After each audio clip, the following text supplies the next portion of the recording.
The night it all truly began. The rain was hitting the windows hard enough to sound like warning knocks. Madison Hale stood in the dim kitchen of their Newark home, hands wrapped around a chipped mug of cold tea she had reheated twice. The house was too quiet for 9:47 p.m. Her husband, Connor, should have been home hours ago. He had said the same line he'd been using for months. Late meeting in Manhattan, don't wait up. But Madison waited anyway. She always did. When the headlights finally swept across the driveway, her stomach tightened. Connor stepped inside with his charcoal suit slightly wrinkled, his citizen watch glinting under the entryway light. And there it was again, the faint, sugary perfume. Not hers. Not any perfume she could afford. She swallowed. "Connor, were you really at work this late?" He didn't flinch. "Madison, for God's sake, not this again. You're imagining things." He brushed past her, leaving cold air and something darker behind him. What Madison didn't know was that her world wasn't just cracking. It was about to collapse. Not because of a missed dinner, or the perfume, or even the lies she was slowly drowning in, but because her 7-year-old daughter, Harper, had seen something she shouldn't have. Something that would shatter the fragile piece Madison kept patching together. And that night, as Madison tucked Harper into bed, she felt her daughter cling to her a little tighter than usual. She didn't know why. She didn't ask. Her heart was already too bruised to handle another truth. The real storm hadn't hit yet. It would come the next morning, soft, innocent, unexpected, when Harper finally whispered the sentence that would end a marriage, expose every lie, and force Madison to choose between the family she fought to keep and the little girl quietly breaking under the weight of secrets adults shouldn't have created. And that sentence would change everything. The next morning, sunlight crept through the blinds, hitting the stack of overdue bills on the kitchen counter. Madison Hale rubbed her temples, her iPhone 11 buzzing non-stop with school reminders, library schedules, and a text from Grace asking if she was okay. She didn't answer. She didn't have the strength to type the truth she kept pretending wasn't real. Connor walked in wearing a crisp navy shirt, already dressed for another meeting in Manhattan. He barely looked at her as he poured coffee into his stainless steel tumbler. "You're taking Harper to school, right?" Madison asked softly. Connor sighed, annoyed. "I told you, I have an early strategy call on Fifth Avenue. Can't you handle it?" She forced a nod, swallowing the sting. She always handled it. She handled everything. But it wasn't the missed school run that hurt. It was the way he didn't even glance at Harper's drawing stuck on the fridge, a family picture where his figure was fading, almost erased by a child's accidental truth. Harper came down the stairs dragging her little backpack, her curls messy, her eyes still shadowed. "Mommy, are you coming to read to my class today?" Madison froze. She had forgotten, completely. I'll try, sweetheart." Connor chuckled under his breath. "See? And you wonder why things fall apart." It was the kind of sentence he threw lightly, carelessly, but it sliced through her. Madison felt the familiar burn, shame mixed with quiet fury. She wanted to say something, anything, but the words died in her throat. As Connor grabbed his keys, his phone lit up on the counter. A name flashed across the screen. Sophia Mercer. Again. Madison looked away quickly, pretending she hadn't seen. Pretending was easier than acknowledging the cold truth tapping at her ribs. Connor noticed her silence. "Don't start," he muttered. "You're too sensitive." Then he left. Just like that. Door slamming, engine roaring. The Mercedes disappearing down the street. Madison stood there in the quiet kitchen, Harper hugging her leg, the world feeling heavier than it did last night. Something was breaking, quietly but unmistakably. A seam in her marriage was tearing open, one she no longer had hands strong enough to sew back together. And the worst part? She didn't know the tear had already spread, and her daughter was carrying a piece of that pain alone. By lunchtime, the library was unusually quiet. Madison sat behind the circulation desk, mechanically scanning returns while her mind floated somewhere far from New Jersey Public Library. Her phone vibrated twice, then a third time. It was Grace. "We need to talk. Now." Before Madison could type a reply, the glass doors swung open and Grace rushed in, still wearing her beige trench coat, cheeks flushed from the cold. She didn't bother with greetings. "Madison, I saw Connor yesterday." Madison's hands froze over a stack of children's books. "At work?" "No." Grace's voice softened. "At Bryant Park. With someone." The air in the library seemed to shift. The hum of the heater, the soft footsteps on carpet, even the distant rustle of pages, all of it faded. "Sophia?" Madison whispered. Grace hesitated. That hesitation said everything. "She was touching his arm like they were familiar," Grace finally said. "It didn't look like business." Madison's throat tightened. She grabbed onto the desk edge to steady herself. "Grace, he said he had a late meeting. He always says that." Grace exhaled, choosing her words carefully. "You deserve the truth, even if it hurts." But Madison wasn't ready. Not really. Not for the image forming in her mind. Connor laughing in the Manhattan winter light. Sophia leaning close, his lies reaching deeper than she feared. "I'm probably overreacting," Madison murmured. "Maybe it was innocent. Maybe—" "Madison," Grace leaned in. "I know what I saw." Just then, a small boy dropped a stack of books nearby, jolting Madison back to the present. She knelt to help him, her hands trembling. He smiled at her, unaware of the avalanche happening inside her ribs. When he ran back to his mother, Grace crouched beside Madison. "You can't keep living in doubt," Grace said gently. "Harper feels it. You feel it. Something's wrong." Madison closed her eyes. She thought of the perfume, the texts, the hotel receipt she had pretended was a misunderstanding, and Harper's tired little face that morning. But still, she whispered the old lie she used to comfort herself. "Maybe he's just stressed." Grace's expression softened with heartbreak. "Madison, stress doesn't smell like another woman." The sentence hit hard, too hard. Madison blinked rapidly, staring at the library floor as if it could offer answers. A truth was approaching, loud, undeniable, impossible to outrun. And this time, it wouldn't come from Grace. It would come from Harper. That Friday night, the Hale house felt colder than usual, even with the heater humming. Madison stood at the stove warming leftover pasta, while Harper colored quietly at the table, her little feet swinging above the floor. It should have been an ordinary night, but something in the air felt off, heavy, waiting. Connor texted at 6:12 p.m. "Running late, big client dinner. Don't wait up." The same script, the same hollow feeling. Madison typed a simple "okay," then deleted it, then typed it again. Finally, she set the phone down without sending anything. What was the point? They were living like polite strangers sharing a mortgage. At 7:03, Harper looked up from her drawing. "Is Daddy eating with us?" Madison forced a smile. "Not tonight, honey." "Oh."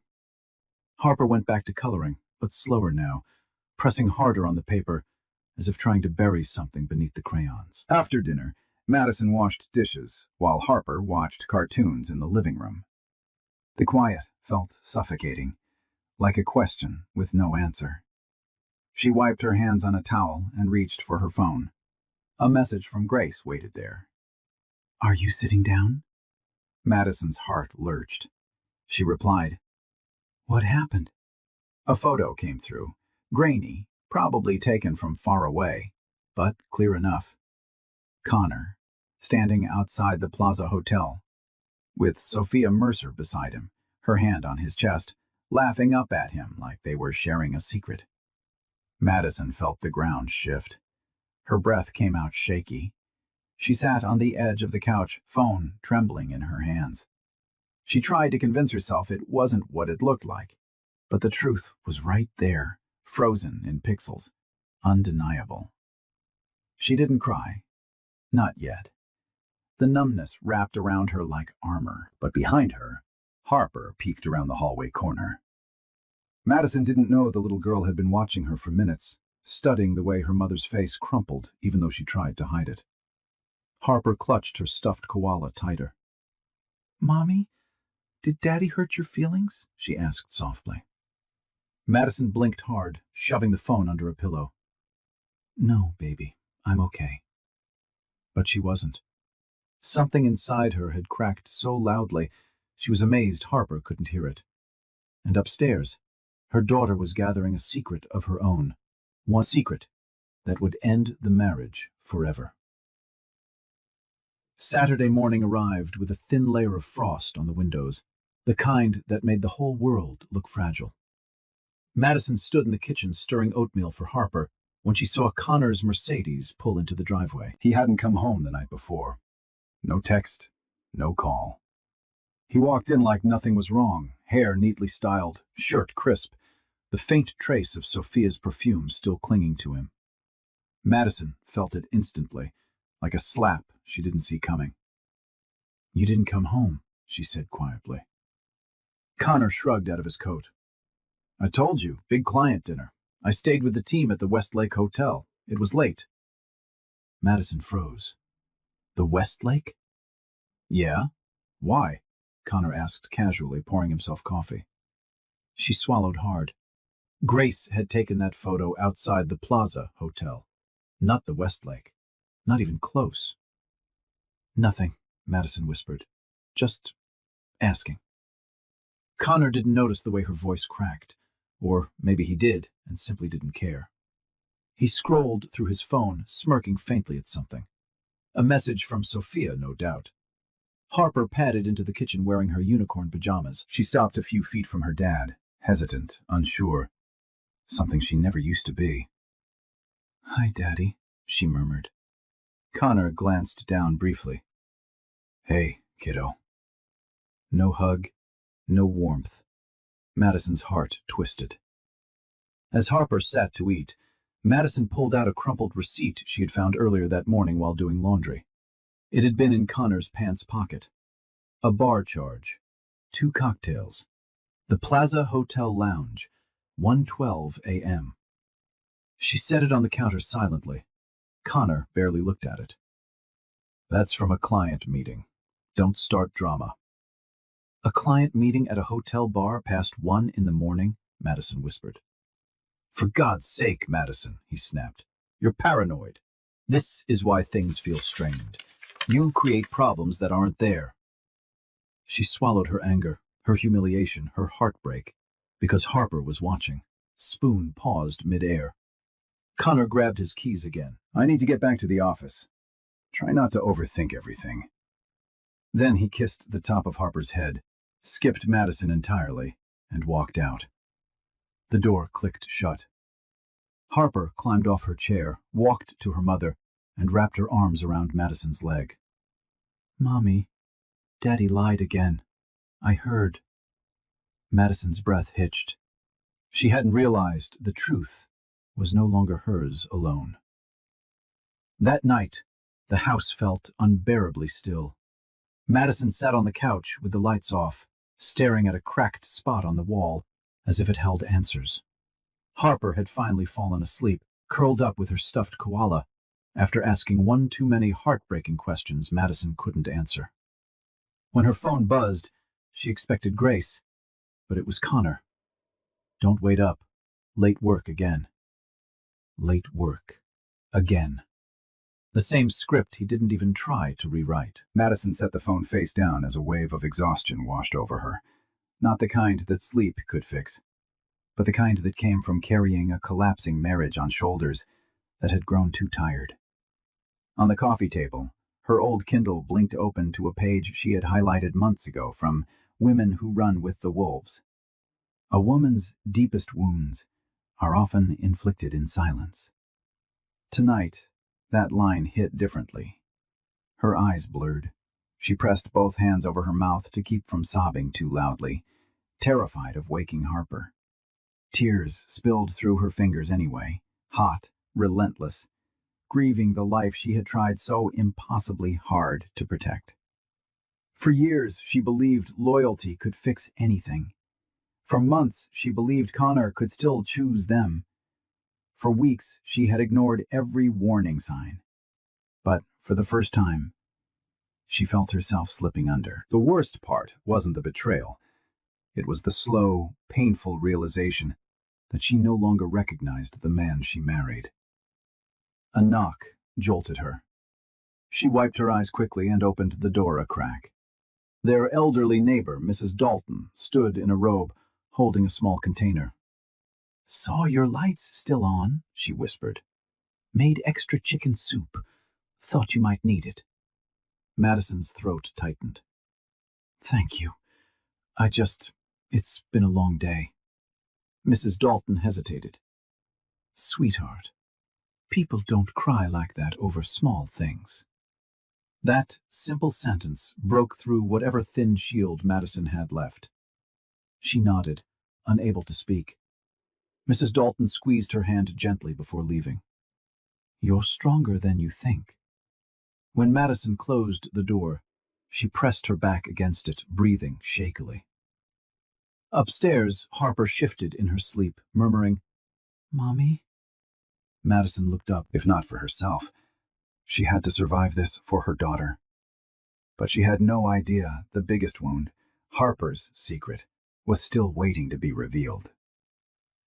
By Monday afternoon, Madison could no longer pretend everything was normal. She had barely slept. Her eyes were tired, her voice thin, and even the librarians noticed she moved like someone carrying invisible weight. When Grace insisted she see a couples therapist, just once, just to get clarity, Madison finally agreed. Connor arrived 10 minutes late. He walked into the therapist's warm, softly lit office with the confidence of a man who believed he had already won. His navy blazer was immaculate, his hair perfect, his lies polished. "Sorry," he said, sliding into the couch. "Traffic from Manhattan." Madison stared at him. She had checked traffic. There wasn't any. Dr. Leland, a calm woman in her 50s with silver glasses, greeted them gently. "Let's start with what brought you here." Madison opened her mouth, but Connor beat her to it. "My wife has been stressed," he said smoothly. "Overly emotional. Imagining things. I'm here to support her." The words sliced through Madison, quiet but deadly. Stressed. Overly emotional. Imagining things. She felt her nails dig into her palms. Connor didn't look at her. He looked at Dr. Leland, selling a performance he'd practiced for years. Dr. Leland turned to Madison. "Is that how you feel?" Madison's voice cracked. "No, I feel alone." Connor sighed loudly.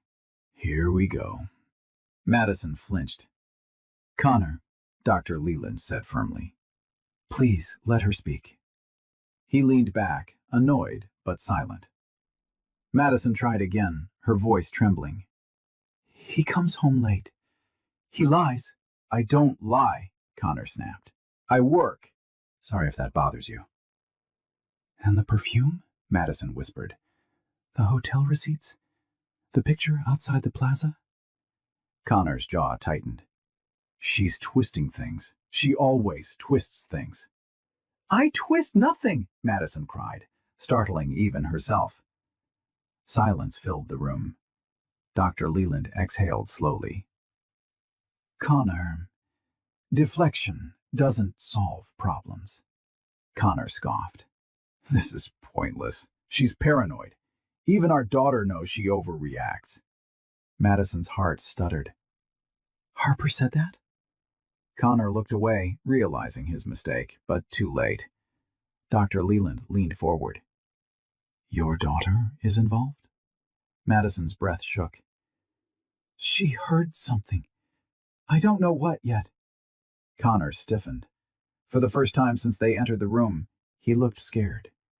Because Harper, their 7-year-old, was the only person who had witnessed the truth neither of them had said aloud. And once her secret came out, Connor's entire story would collapse. That night, after the therapy session left her heart bruised and Connor furious, Madison tucked Harper into bed early. The little girl seemed restless, twisting the blanket between her fingers. Madison brushed her curls back gently. "Sweetheart," she whispered, "did Daddy say something to you? Something that made you think Mommy overreacts?" Harper's eyes widened, fearful, almost guilty. "No, Mommy, I didn't say that. I promise." Madison frowned. "But Daddy said—" Harper shook her head quickly. "I didn't say anything bad about you." The room felt suddenly too warm, the air too heavy. Madison sat on the edge of the bed, forcing her voice to stay steady. "Harper," she murmured, "you can tell me anything. I won't be mad." Harper hesitated. Her small chest rose and fell faster, her fingers clutching the stuffed koala so tight it looked painful. Then she whispered, "Mommy, I heard Daddy on the phone."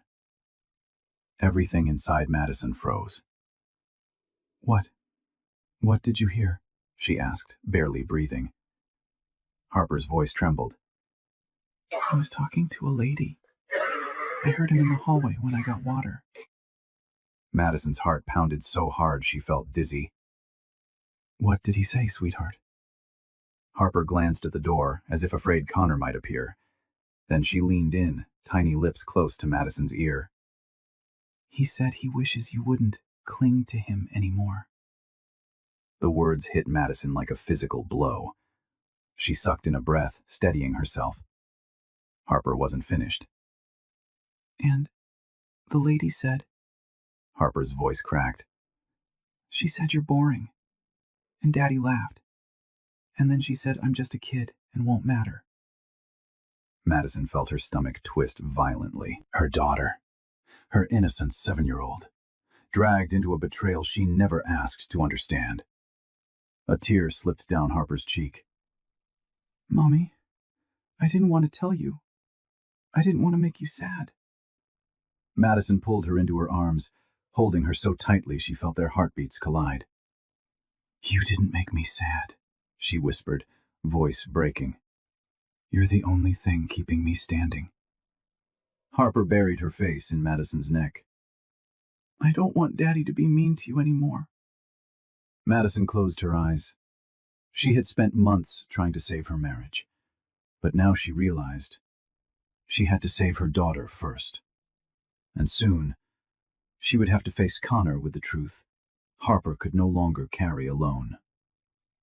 The next day, Madison moved through the library like a ghost, shelving books she couldn't remember touching, smiling at patrons she couldn't really see. Harper's confession replayed in her head on a loop, each word slicing deeper than the last. Boring, clingy, doesn't matter. He had said those things, about her, about their daughter, and he had laughed. By late afternoon, Madison felt sick, physically sick. She stepped outside for air, leaning against the cold brick wall of the building. Her breath puffed in little clouds. She closed her eyes. That's when her phone buzzed. It was Grace. "You need to see this, right now." Madison's stomach dropped. Please, no more, she thought. I can't take more today. But Grace wasn't the type to exaggerate. With shaking hands, Madison opened the message. A video. Her vision blurred for a moment before she forced herself to watch. Someone, Grace's friend, had recorded Connor and Sophia outside a high-end bar on Fifth Avenue. The camera zoomed in just enough to catch their faces. Their bodies were close, too close. Sophia laughed, touching Connor's chest. And then, Connor kissed her. Not a mistake, not a misunderstanding. A slow, deliberate kiss, full of familiarity. Madison felt her legs weaken. A woman passing by asked softly, "Ma'am, are you all right?" Madison nodded mechanically, though she wasn't sure she was standing on the ground anymore. She walked back inside the library, numb, clutching her phone like it was a weapon. When her shift ended, she drove home in silence. Harper's voice echoed in her memory. "I don't want Daddy to be mean to you anymore." She parked outside the house and sat there, staring at the front door where she had once felt safe. She remembered their first night there, moving boxes stacked everywhere, Connor carrying her across the threshold as they laughed. She didn't recognize that version of him anymore. Inside, Harper was drawing on the living room floor. She looked up with a hopeful smile. "Mommy, you're home." Madison forced herself to smile back, her heart shattering all over again. Because now she knew the truth. All of it. Not just suspicion, not fear, not intuition. Proof. Connor wasn't hers anymore, and maybe he never had been. By the end of the week, Madison felt like she was carrying two people inside her chest. One who wanted to scream, and one who just wanted to pretend everything was fine for Harper's sake. So when Harper shyly asked if they could go somewhere fun, Madison agreed before she could talk herself out of it. She needed space. Harper needed peace. And maybe, just maybe, a change of scenery could untangle the mess tightening around her ribs. Saturday morning, Madison packed a small overnight bag with sweaters, snacks, Harper's koala, and her old Kindle. She wrote a short note for Connor, though she didn't owe him one. "Taking Harper on a short trip. We'll be back tomorrow." She didn't wait for his response. They drove north toward the small lakeside town she used to visit growing up, one of the few happy memories she had left untouched by Connor's shadow. As the highway opened up, Harper pressed her forehead to the window. "It's pretty," she whispered. Madison smiled softly. "I'm glad you think so, honey." When they arrived at the lodge, the air was crisp, carrying the faint smell of pine. Madison checked them into a simple room with 2 beds and a fireplace that flickered warmly. Harper immediately ran to the window to look at the lake. "Mommy, look, it's sparkly." For the first time in days, Madison felt something close to relief. They spent the afternoon walking by the water, Harper skipping stones while Madison tried to breathe deeply, letting the wind clear her thoughts. Harper seemed lighter too, smiling more, asking questions, humming random songs. But beneath the peace, Madison felt a quiet ache. She wished Connor was the kind of man who would have been here with them. She wished she wasn't fighting for a marriage alone. She wished she didn't already know the truth she'd have to face when they returned. Back in the lodge, Harper leaned against Madison's shoulder, warm and sleepy. "Mommy," she murmured, "do you feel better now?" Madison kissed her forehead. "A little." Harper hesitated. "I like when you smile. I wish you smiled more." The words pierced her. Madison wrapped her arms around her daughter, pulling her close, because tomorrow they would go back home, to Connor, to the lies, to the decision she knew was coming, a decision she could no longer run from. By Sunday afternoon, Madison and Harper drove back home with the faint smell of pine still clinging to their jackets. Harper had fallen asleep in the back seat, her little hand loosely holding her stuffed koala. Madison kept glancing at her through the rearview mirror, wishing the peace of the lake could follow them into the house. But the moment she pulled into the driveway, her stomach tightened. Connor's Mercedes was already there. He was sitting on the porch steps, scrolling through his phone with an expression that wasn't worry, it was irritation, as if he'd been inconvenienced. When Madison stepped out of the car, he stood and crossed his arms. "You left without telling me?" he demanded. "I left a note," she said calmly, opening Harper's door. "That's not the same thing." She didn't respond. She lifted Harper gently, and the movement woke the child. Harper blinked groggily at her father. "Hi, Daddy." Connor forced a smile that didn't reach his eyes. "Hey, kiddo. Have fun?" Harper nodded sleepily, but Madison saw the way she tightened her grip around her mother's shoulder. Connor noticed too, and his jaw twitched. Inside, Madison unpacked while Connor followed her like a storm cloud. "So what was this? Some dramatic getaway? Trying to make a point?" "I took our daughter on a trip," Madison replied, keeping her voice level. Because she needed space. And so did I. Connor scoffed. You're being ridiculous. Madison stopped. Connor, we can't keep pretending everything is fine. Everything was fine, he snapped, until you started questioning me. She turned slowly, looking at him, really looking. His defensiveness, his anger, his guilt leaking through the cracks he tried to cover. Connor, she whispered. Harper heard you. She heard you on the phone. A flicker of panic flashed across his face before he masked it. She's a kid, he said quickly. She makes things up. She doesn't lie, Madison said firmly. Not about this. Connor opened his mouth, then shut it again. He looked away, rubbing the back of his neck, suddenly restless. Before he could recover, Harper appeared at the doorway, clutching her koala. Daddy, she said softly, you don't like Mommy anymore, do you? Connor froze. Madison felt her heart lurch. Harper continued, voice trembling.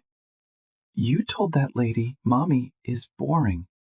Silence dropped like a stone. Connor's face drained of color. And in that moment, the facade he'd held for months finally began to crumble.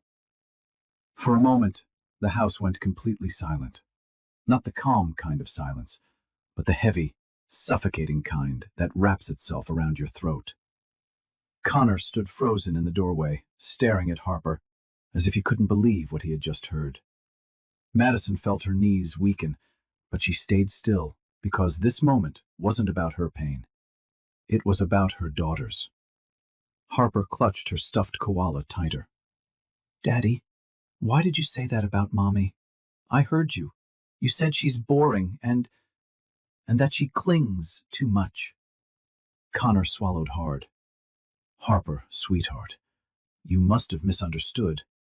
No, Harper's voice wobbled, but her eyes stayed locked on him. I heard you. You were talking to that lady, the one who sounds like she smiles when she talks. Madison knew immediately. Sophia. Connor stepped closer, forcing a laugh that fell flat. Honey, adults say things they don't mean sometimes. You shouldn't. You laughed, Harper whispered. You laughed when she said Mommy doesn't matter. Madison felt something inside her tear open, clean, brutal, final. She looked at her daughter, at the raw hurt etched onto that small face, and suddenly every ounce of denial she had been clinging to felt disgusting. Connor rubbed his temple. Madison, talk to her. She's confused. But Madison didn't move. No, she said quietly. She's not. Connor turned on her, frustration boiling over. So what? You're going to believe a child over your husband? Yes, Madison replied without hesitation, because she's the only one in this house who isn't lying. The color drained from Connor's face. Harper stepped back toward Madison, slipping her tiny hand into her mother's. Mommy, I don't want you to cry anymore. I don't want Daddy to make you sad. Madison crouched and hugged her, tears finally spilling down her cheeks. Thank you for telling me, she whispered. You did the right thing. Connor's voice rose. Madison, don't do this. You're blowing things out of proportion. She stood, meeting his eyes with a strength she didn't know she still had. This marriage ends tonight. Connor blinked. You're not serious. But Madison was already holding Harper close, her voice steady in a way it hadn't been for months. I'm done being invisible in my own home. And for the first time, Connor looked truly afraid, because he knew he had lost control. Connor followed Madison down the hallway, his footsteps sharp, angry, almost frantic. He wasn't used to losing control, not at work, not in public, and especially not inside his own house. But tonight, the power he'd held over Madison for years was slipping through his fingers like water. Madison, he snapped, you're being dramatic. We can talk about this when you calm down. She opened the bedroom door and began pulling clothes from the dresser, hers and Harper's. There's nothing left to talk about. Connor scoffed. So you're just leaving? Over one misunderstanding? Madison didn't look at him. It wasn't one, and it wasn't a misunderstanding. He grabbed her arm, not hard enough to hurt, but hard enough to warn. You're not walking out with my daughter. Madison pulled away sharply, fire rising in her voice. She's our daughter. And she heard everything. She saw everything. This, she gestured between them, is not a family anymore. Harper stood in the doorway, holding her koala to her chest, watching with wide, frightened eyes. Connor noticed her and softened his tone instantly, switching into the charming voice he used for crowds. Harper, Pumpkin. Daddy's sorry. Daddy just got stressed. I didn't mean any of it. Madison could practically taste the manipulation. Harper stepped behind her mother. Connor's mask cracked. Madison, he hissed. Don't turn her against me.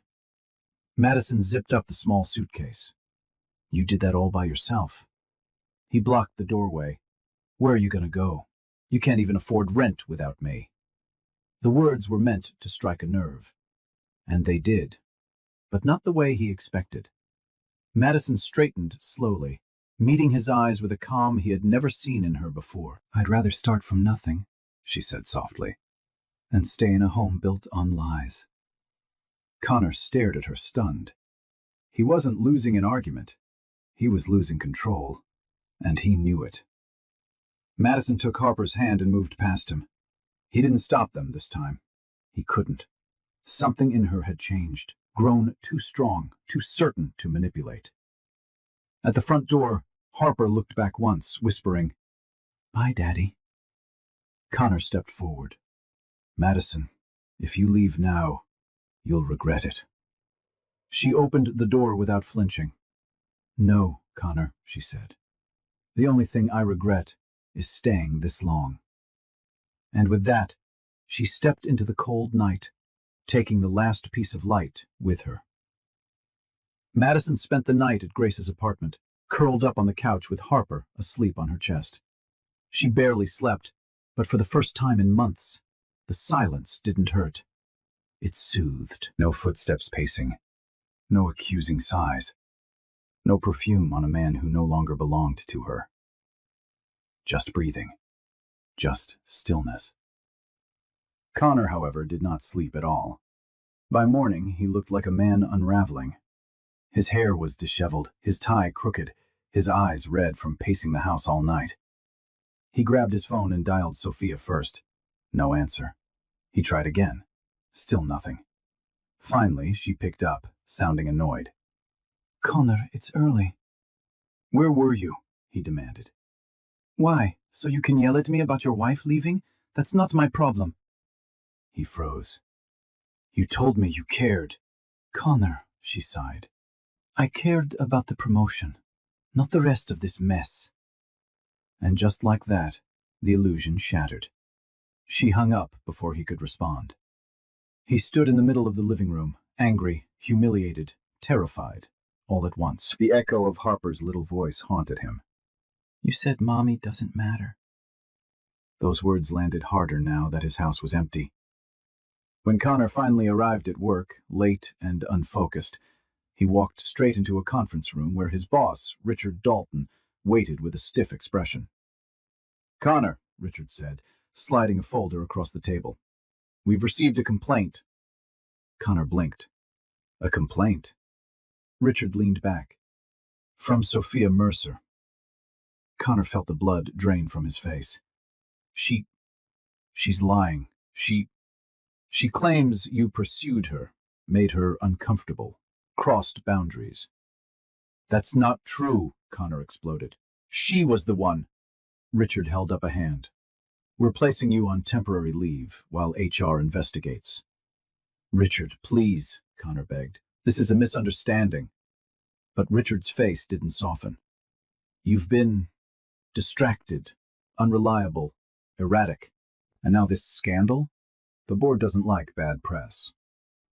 The meeting ended with Connor walking out of the glass tower he'd once bragged about, carrying a cardboard box of his belongings, his framed certificates, his Mont Blanc pen, his pride shattered. He sat in his Mercedes, stunned, trembling. His wife was gone. His daughter was afraid of him. His mistress had thrown him under the bus. His career was collapsing. Everything he thought he controlled was slipping away. And for the first time, Connor Hale finally realized he wasn't the victim. He was the cause.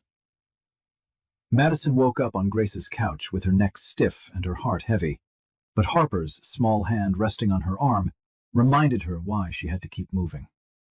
The morning sunlight through the blinds was soft, almost forgiving. Grace handed her a warm cup of Starbucks coffee and a tired smile.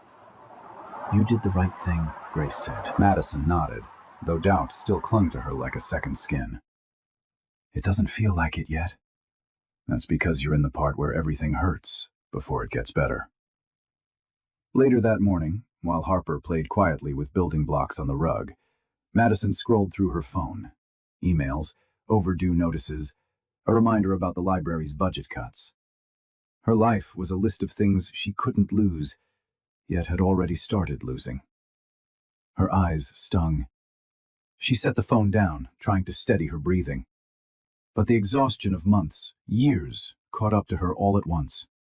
The betrayal, the lies, the fight to keep a family that didn't want to be kept. Her chest tightened until a sob escaped before she could stop it. Grace rushed over. "Madison, hey, look at me."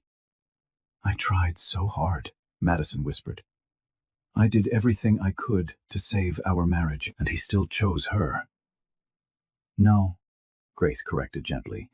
"He didn't choose her.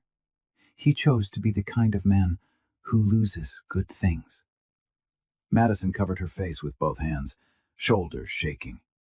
The grief was deep, raw, almost physical. She felt like she was mourning a death, the death of the life she thought she'd have. Harper crawled into her lap without a word, wrapping her arms around her mother's waist. Madison held her tight, burying her face in her daughter's hair. "I'm sorry you saw me cry," she whispered. Harper shook her head. "It's okay, Mommy. I cry when someone hurts me, too." That simple truth hit Madison harder than anything else. Later, when Harper dozed off again, Madison found herself staring at her reflection in Grace's hallway mirror.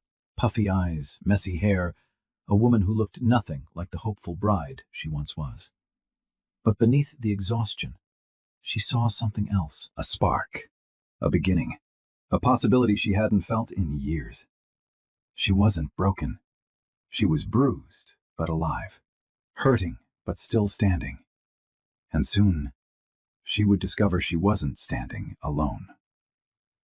Monday morning came early, with the kind of gray sky that made the whole world feel heavier. Madison got dressed quietly in Grace's guest room, pulling her hair into a soft bun, slipping into the same cardigan she wore on difficult days at the library. Harper was still asleep, curled under a blanket with her koala tucked beneath her chin. Madison stared at her daughter for a long moment. She deserved better. They both did. When Madison arrived at the library, she expected the familiar comfort of old books and routine. But today, she felt exposed, like everyone could somehow see the cracks in her life. She placed her bag behind the circulation desk and forced herself to breathe. She hadn't even settled when someone stepped inside. Oliver Stone, the CEO who occasionally visited to oversee the literacy programs he sponsored.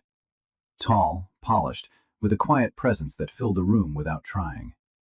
Today he wore a charcoal coat dusted with frost and held a leather folder under his arm. "Morning, Ms. Hale," he said kindly. Madison blinked, startled. "Oh, good morning, Mr. Stone." He studied her face for a moment. "Long weekend?" She tried to smile.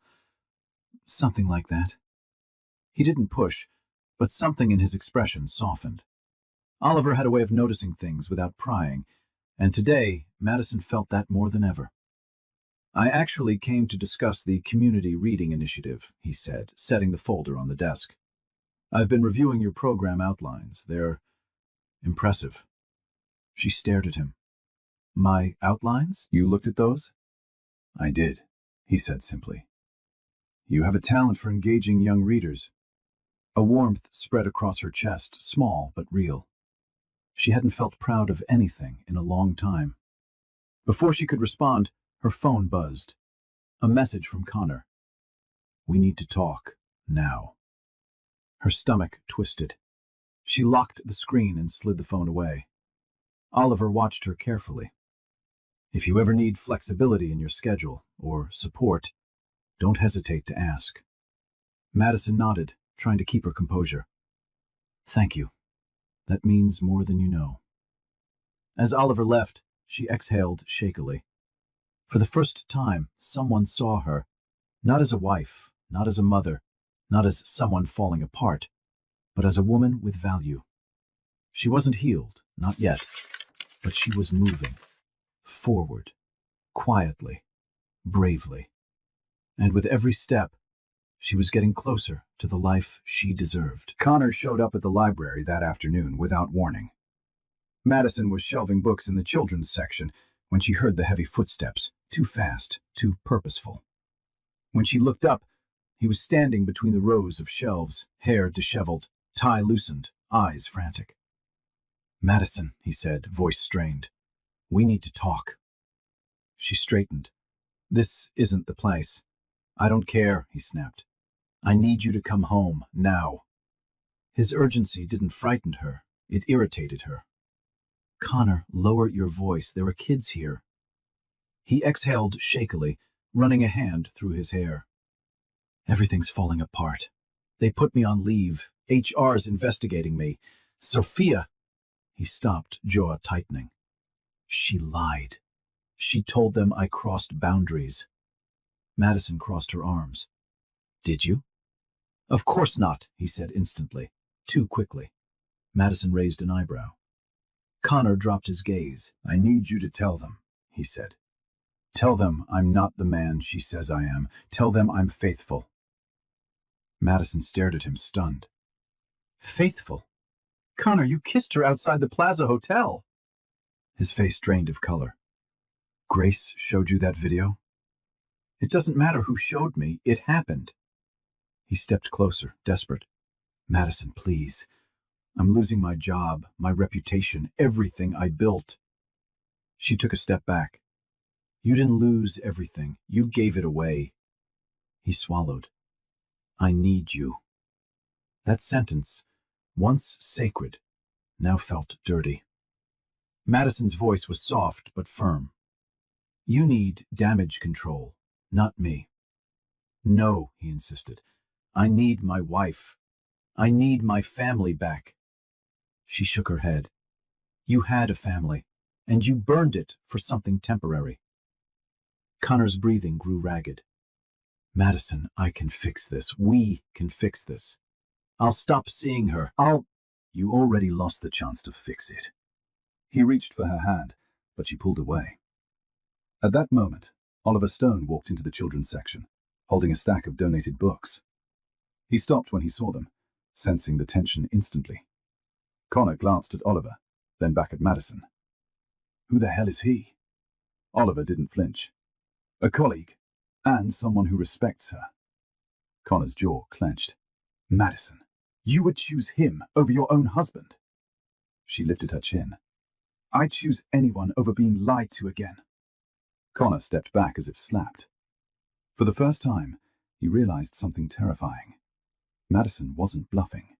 She wasn't breaking. She was done. That night, after the confrontation at the library, Madison sat on Grace's balcony, wrapped in a soft blanket, watching the Newark skyline flicker in the distance. Harper was asleep inside, finally peaceful. The cold air stung her cheeks, but it grounded her in a way she desperately needed. For the first time since leaving Connor, she felt something steady beneath her feet. Her phone buzzed. A message from Oliver. "Are you all right? I didn't mean to intrude today. Just wanted to make sure you're okay." Madison hesitated before typing back. "Thank you. It's been a difficult day." A few seconds passed. "If you ever need a safe place to talk, I'm here, as your colleague, nothing more." Something in those words loosened a knot in her chest. No pressure, no expectations, just kindness, something she hadn't felt from a man in a very long time. The next morning at the library, Oliver returned with a stack of proposals. "We're expanding the literacy program," he explained, "and I want you to lead the children's division." Madison blinked. "Me?" "You're the reason it works," he said simply. "Kids trust you. Parents trust you. I trust you." The word trust hit harder than he knew. "Is this a promotion?" Madison asked. "It's a partnership," he corrected. "More responsibility, higher pay, and a chance to build something of your own." She felt her throat tighten. For years, she had been told, explicitly and subtly, that she wasn't enough. Now someone was placing opportunity directly in her hands. She nodded slowly. "I'd like that." Oliver smiled, a real, warm smile that reached his eyes. "Good. Then we'll start next week."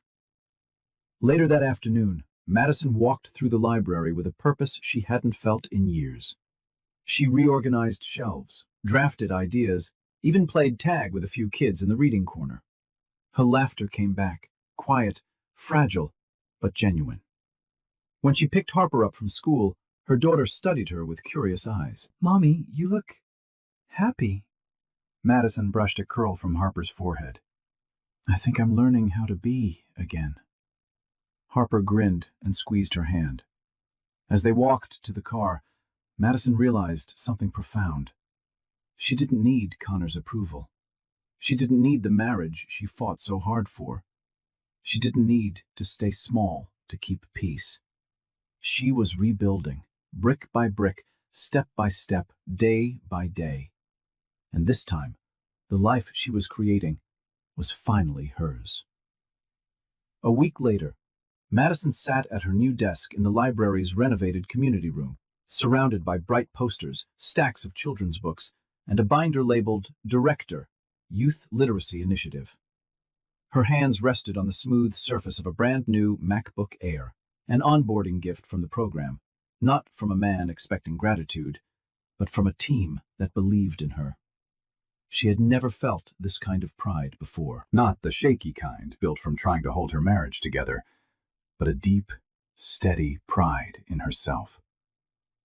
That afternoon, she picked Harper up from school, and they stopped by Barnes & Noble for a surprise. Harper ran straight to the children's section, giggling as she skimmed through picture books. Madison watched her daughter, truly watched, seeing how much lighter she seemed, how her shoulders didn't curl in the way they used to when tension filled the house. "Mommy, look!" Harper held up a book with a glittery cover. "Can we read it tonight?" "Of course," Madison said, lifting her into a quick hug. On their way home, the setting sun cast warm gold across the street. And for a brief moment, everything felt still, safe, manageable. At dinner, Harper slid a folded paper across the table. "I made something for you." Madison opened it carefully. A drawing. 2 stick figures holding hands, one tall, one small, both smiling. Above them, in uneven crayon letters, "Me and Mommy, happy again." Madison's breath caught. Tears pricked her eyes, not from pain this time, but from a healing so gentle it nearly undid her. "Do you like it?" Harper asked shyly. Madison pulled her daughter into her lap. "I love it, more than anything." Later that night, as Harper slept, Madison sat on the couch with the drawing beside her. She traced the lines with her fingers and felt something open inside her, a release, a letting go. She didn't need Connor's validation. She didn't need the old life she once begged to save. She didn't even need closure. She had peace. Her phone buzzed on the table. A message from Connor. "We should talk. I want to fix things." Madison looked at the screen for a long moment, then turned the phone off. Fixing things was no longer her responsibility. She was building something new, for Harper, for herself, and maybe, someday, for someone who knew how to treat her heart with care. 2 months later, the world felt different, not louder, not brighter, but cleaner. Madison walked through the library's new community wing, greeting kids, shelving books, answering questions. She moved with confidence now, not shrinking, not apologizing for taking up space.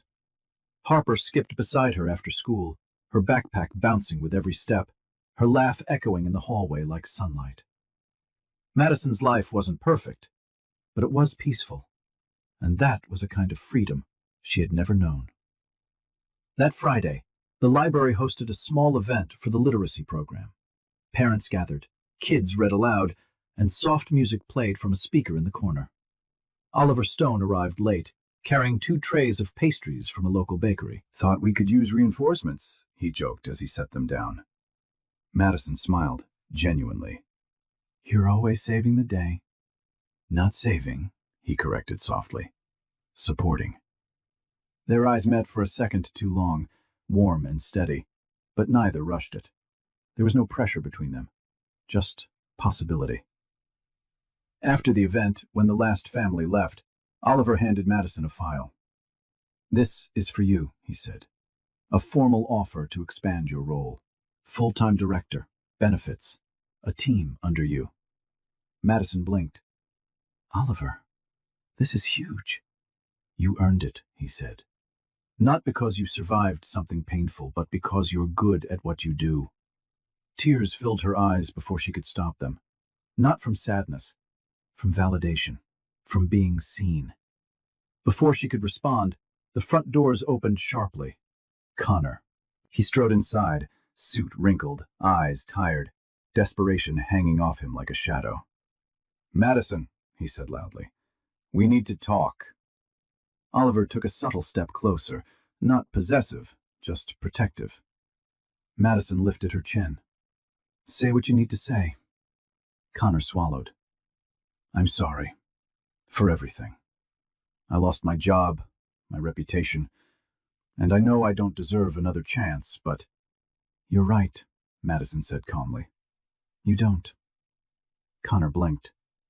"Madison, I'm rebuilding my life," she said, voice steady. "And Harper's. Without chaos. Without lies." Connor's shoulders slumped. "So, this is really it?" Madison nodded. "It was over the moment you made our daughter feel small." He exhaled shakily, defeated. Then he left, the door closing softly behind him. Oliver looked at her gently. "You okay?" Madison let out a slow breath, light, relieved, free. "Yes," she said. "For the first time, yes." Harper ran up then, wrapping her arms around her mother's waist. Madison lifted her, spinning her playfully. Their laughter filled the room. She had lost a marriage, but gained herself, and gained a future she had once been too afraid to imagine. So, that's how the story ends. And if you're still here, listening until this very moment, then something in this journey must have touched your heart in a way words alone can't explain. Maybe you saw a little of yourself in Madison, the strength you forgot you had, the quiet battles no one else sees, the courage it takes to finally choose peace over pain. You know, the Stoics used to say, "You have power over your mind, not outside events." Real strength is choosing what to hold on to and what to let go. And Madison's story is exactly that. A reminder that healing is not loud, dramatic, or subtle. Sometimes it's just a woman waking up one day and deciding, "I deserve better. My child deserves better." And she walks forward, even when her legs shake. If this story reached you, even just a little, then don't leave quietly. Let's keep building a place where people heal together. Hit like, you matter. Your heart matters. And sometimes, new beginnings come disguised as endings. Before we end, I want to gently remind everyone that this entire story is a work of fiction, created solely for emotional reflection and entertainment. The characters, events, and situations were written to explore real-life feelings, heartbreak, healing, resilience, but they are not based on any specific person or actual event. Stories like this help us look at life from a safe distance. giving us space to understand our own experiences a little better. If any part of this touched you, it's because emotions are universal, not because the events truly happened. So please enjoy this content as a narrative meant to inspire, not as factual information. Thank you for supporting part of this community that values empathy, growth, and honest story.